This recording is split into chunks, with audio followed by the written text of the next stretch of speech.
amigos de Multimedia, hoy nos encontramos nuevamente en la FIL. Yo soy Ciela Aguilar y estoy con José Ignacio Valenzuela, escritor de su libro más reciente, Lo poco que recuerdo. ¿Cómo estás, Ignacio? Pues muy bien, Cielo, encantado de estar aquí conversando contigo, con todos los que nos estén escuchando ahí al otro lado. ¿Cómo te gusta que te diga más, Ignacio? O también eres conocido como el Chascas, ¿verdad? Todo el mundo me dice Chascas. Okay. Así que por favor, dime Chascas. Ok, Chascas. Entonces, ¿nos puedes contar un poco sobre tu nuevo libro, por favor? ¿De qué se trata? Lo poco que recuerdo trata sobre Elena, que es una mujer muy normal, muy común y corriente, que tiene unos recuerdos de su infancia preciosos. Ella recuerda la casa donde ella vivía con su papá, con su mamá. Hazte cuenta que todos los recuerdos de Elena son en verano, son preciosos, son iluminados, son radiantes. Y por una razón que no puedo decir porque es un spoiler, tiene que volver al pueblo donde ella vivió su infancia. Y cuando vuelve a este pueblo, se empieza a dar cuenta que las cosas no son como ella lo recordaba. Se empieza a dar cuenta no solamente que la gente del pueblo la odia, sino que además la figura de su papá no es la figura del héroe que ella tenía en la mente. Y a medida que se pone a investigar más, se empieza a dar cuenta con horror que todos esos recuerdos felices que ella tenía de su infancia son mentiras. Nada de lo que ella recuerda de su infancia es verdad. Entonces ahí viene la gran pregunta del libro y es el arranque del libro. Es primero que todo, ¿por qué Elena recuerda algo que no era? Segundo, ¿qué pasó realmente en su infancia que ella no está recordando? Y tercero, ¿a quién le conviene que ella no recuerde la verdad de su infancia? Así que con esos elementos, con esa intriga, con esa, digamos, interrogantes que Elena tiene sobre ella misma, es que arranca el horror de esta historia. Ok, entonces se podría decir que es como misterio, thriller. Es un thriller, es de suspenso absoluto. ¿A ti te gustan las historias de Netflix o de alguna plataforma de misterio, de intriga, y que son las 3 de la mañana y tú dices, ay, un capítulo más? Bueno, eso es este libro. Es como si fuera una serie de suspenso y de misterio. Wow. A mí se me hizo muy interesante de cómo nació esta historia. Creo que viene de una experiencia que te pasó a ti, ¿verdad? Sí. Bueno, a mí me dio como que, como tú contaste, también creo que te había dado miedo el no recordar, o que se convirtió en algo falso, ¿no? Lo que tú creías. ¿Nos podrías contar la historia? Se me hace muy interesante a mí cómo nació este libro. Seguro, seguro. Yo estaba conversando con mis primos. Yo soy chileno y mis primos están en Chile. Yo no vivo en Chile hace muchos años, pero en un viaje a Chile hace un par de años atrás, conversando con ellos, nos pusimos a recordar las navidades que pasábamos juntos en Chile, en los años 80, 90. Y yo conté de lo que yo me acordaba de una de ellas, y resulta que yo había inventado todo. Nada de lo que yo pensaba que había pasado de verdad. Y primero me dio mucha risa y dije, bueno, ¿cómo puedo haber inventado yo en mi cabeza algo que no pasó? Y después me dio pánico. Sí, claro. Porque yo dije, pero espérate, yo llevo 40 años de mi vida pensando que eso había sido así. Y resulta que yo podría haber apostado dinero que había sido así. Y digo, pero ¿de dónde saqué esa información? Y para alguien como yo, que le gusta mucho el misterio, que le gusta el thriller, el suspenso, dije, aquí hay un tema interesante. Aquí hay algo que yo voy a usar como escritor, porque qué más terrorífico que de pronto descubrir que lo que tú piensas que es tu propia vida es falso. Es falso. Sí, claro. Y así fue como de algo tan absurdo e intrascendente como la conversación con mis primos, es que terminó naciendo Lo poco que recuerdo. Sí, yo me sentí muy identificada con esta historia porque justo también me ha pasado que yo recuerdo algo perfectamente, o sea, lo recuerdas hasta cómo pasó. Claro. Y otra gente te dice que no. Entonces Y tú recuerdas los colores, los olores, los sabores, recuerdas todo. Bueno, la mente es algo muy misterioso. Y sí da miedo esta parte que te cuestionas, que dices, ¿de dónde nació esto? O sea, ¿cómo fue que recuerdo esto si no pasó? Exactamente. Entonces, a partir de este recuerdo nace la idea de hacer el libro, pero ¿cómo fue que empezaste a crear esta historia a partir de esto que tú ya tenías? Yo, aparte de ser escritor literario, también escribo mucho para la pantalla.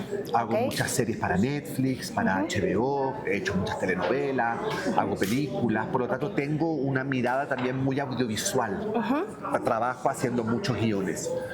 Entonces, lo que yo, cuando digamos, se me empezó a armar el tema de una mujer que tenía un pasado falso y que descubría el pasado falso, dije, ok, ¿qué es lo que mejor me funciona? ¿Hago una serie o hago un libro? Y decidí hacer un libro porque me parece que con el libro uno puede meterse mucho más a la mente de los personajes. En la pantalla lo que importa es lo que los personajes hacen. Más que lo que sienten.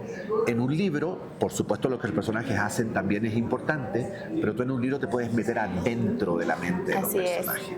Entonces decidí hacer este libro y decidí sumergirme absolutamente en la mente de Elena Hauser, la protagonista, pero decidí usar la misma estructura que uso para hacer una serie con el libro. Entonces, los capítulos de este libro son capítulos cortos, muy poderosos, igual que los capítulos de una serie, terminan muy arriba, terminan con un giro, con un cliffhanger, todo cambia de pronto, entonces te obligo a pasar al siguiente. Al igual que en una serie, los personajes tienen muchas capas. Nunca sabes realmente quién es el bueno, quién es el malo, quién está diciendo la verdad, quién está mintiendo. También, al igual que en una serie, a la mitad de la historia hay un giro muy inesperado donde todo cambia, los malos son los buenos son los malos. Bueno, lo hice como si fuera una serie, con la única diferencia que hice una serie para ser leída y no para ser vista. Oh, qué padre. Es el primer libro que, bueno, de las varios autores que he entrevistado que me cuenta que se inspiró o que lo manejó como hacer una serie. Creo que es más fácil para que el lector se anime a leer el libro. O sea, por ejemplo, si te gusta la serie, si no te gusta leer, seguro. Y quieres empezar a leer, creo que es un muy buen libro para empezar.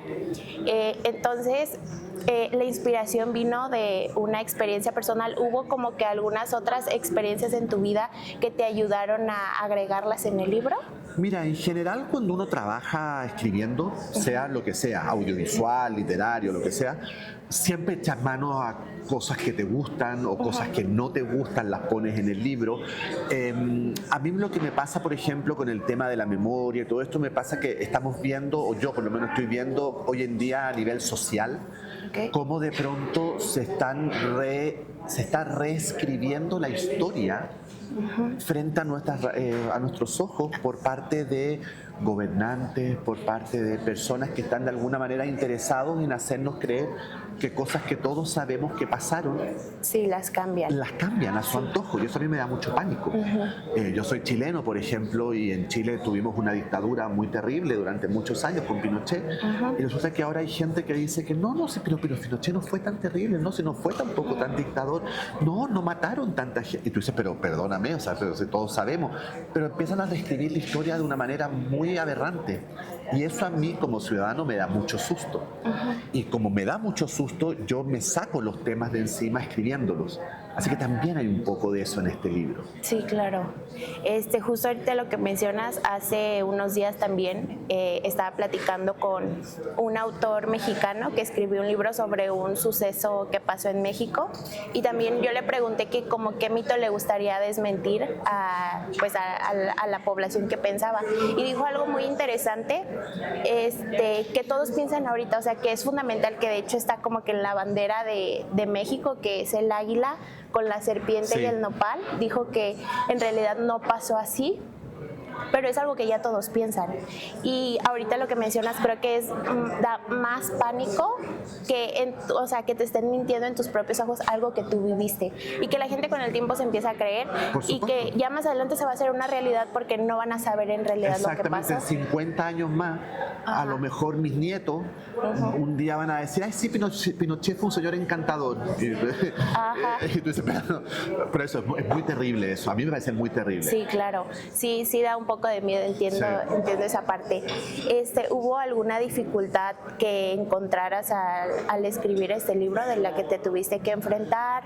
O que tal vez hablar por un tema, se puede decir psicológico, que son los recuerdos solamente, que te causó, perdón, algún tipo de ansiedad, porque yo siento que a mí me hubiera causado como Fíjate que un poco. yo tengo más de 30 libros escritos y publicados, la gran mayoría por Penguin. Y tengo que reconocer que tal vez este fue el más difícil de escribir. Y tiene que ver con el tema, que no es fácil tocar el tema de los recuerdos sin ser aburrido, haciéndolo visual, etcétera. Pero por encima de todo, lo más difícil es que este libro cuenta la historia de Elena. Nos la cuenta en primera persona. No es Elena la que nos cuenta la historia, sino que es un narrador que nos va contando la historia de Elena. Pero ese narrador está muy cerquita de Elena. Como que ese narrador no escucha lo que Elena está pensando, pero casi. Pero yo quería jugar con el hecho de que el lector tampoco tenga muy claro si Elena nos está mintiendo o no. Ok. ¿Y si Elena es toda una mentira de Elena? ¿Y si Elena sí recuerda y nos quiere hacer creer que no recuerda? Ok. ¿Y si Elena es la mala o es la buena?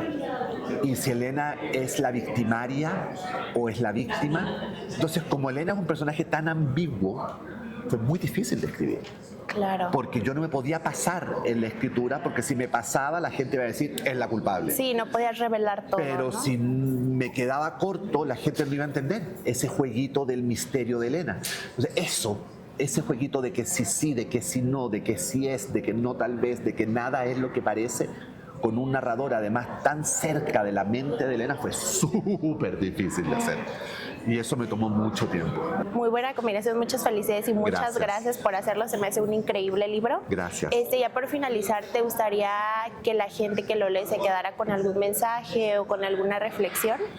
Yo lo que quiero es que la gente, cuando lo termine de leer, lo deje ahí en su buró, en su mesita de noche, y tenga la sensación de haber visto una historia más que de haberla leído. Okay. Eso es lo que yo quiero Muy bien. lograr en la audiencia, en los lectores. Bueno, y si lo leen todos ustedes, por favor, déjenme en mis redes sociales sus comentarios, porque me interesa mucho saber. ¿Podrías decir tus redes sociales? Tengo Instagram, que es @elchascas, así tal como suena. Déjenme por ahí, por favor, todos sus comentarios, porque tengo muchas ganas de saber qué les pareció lo poco que recuerdo. Bueno, muchísimas gracias, Chascas, por tu tiempo. Gracias. Esperamos volverte a ver aquí en la FIL con otro libro nuevo, con otro thriller o lo que quieras traer. Otro misterio. Ajá, otro misterio. Nos encantaría. Muchas Muchísimas gracias. Gracias. Bueno, muchas gracias, amigos de Multimedia. Nos seguimos viendo aquí en la FIL. Yo soy Cielo con imágenes de Carol.